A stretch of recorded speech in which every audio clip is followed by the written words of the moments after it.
আসসালামু আলাইকুম বন্ধুরা, আজকের আবার একটা রান্নার ভিডিও নিয়ে আপনাদের সামনে চলে এসেছি। বন্ধুরা, আজকে আমি খুব সহজে ফুটপাতের দোকানের মতো ঘুগনির রেসিপি বানিয়ে আপনাদের সঙ্গে শেয়ার করব। আপনারা পুরো ভিডিওটা দেখতে থাকুন। বন্ধুরা, এখানে মটরটাকে আমি রাত্রে ভিজিয়ে রেখেছিলাম, খুব পরিষ্কার করে ধুয়ে নিয়েছি। এখানে সমস্ত উপকরণ রেডি করে নিয়েছি।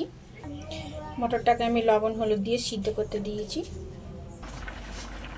মটরটা আমার খুব ভালো করে সিদ্ধ হয়ে গেছে, এবার নামিয়ে নেব।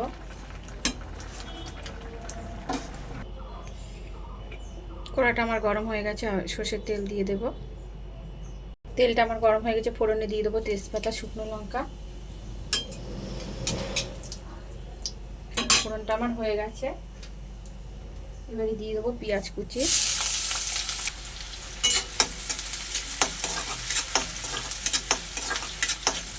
পেঁয়াজটাকে আমি লাল লাল করে ভেজে নেব।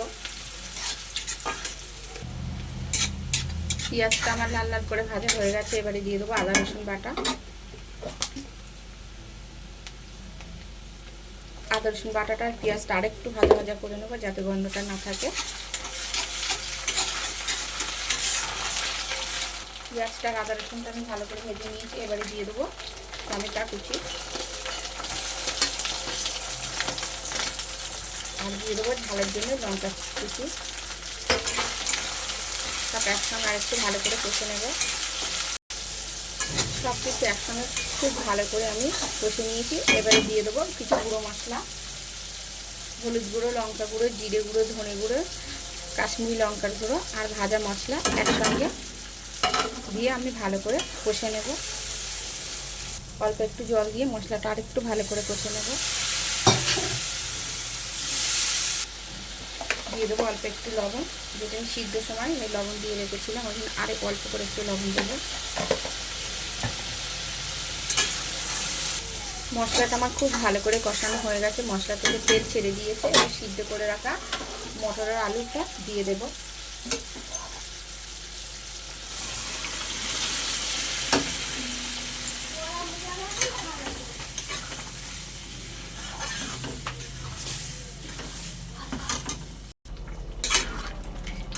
আমার একসঙ্গে খুব ভালো করে সব কিছু মেশানো হয়ে গেছে। এবার দু একটা আলু এইভাবে ভেঙে দেবো, যাতে ঝোলটা দেখতে গাঢ় লাগে।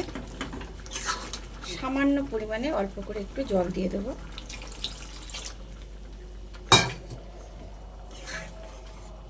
স্বাদের জন্য দিয়ে দেবো অল্প করে একটু চিনি।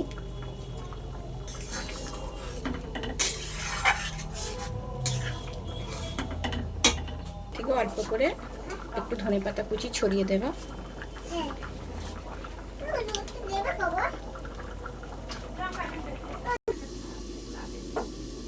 বন্ধুরা, ঘুগনির রেসিপি আমার একদম রেডি। আমার রেসিপিটা যদি আপনাদের ভালো লেগে থাকে তাহলে অবশ্যই লাইক, কমেন্ট আর সাবস্ক্রাইব করে বন্ধু হয়ে আমার পাশে থাকবেন। বন্ধুরা, একটু সাপোর্ট করবেন। আর এই গরমে যে যেখানেই যাবে ছাতা আর জলের বোতল অবশ্যই নিয়ে যাবেন। সবাই সাবধানে থাকবেন, সুস্থ থাকবেন। ধন্যবাদ।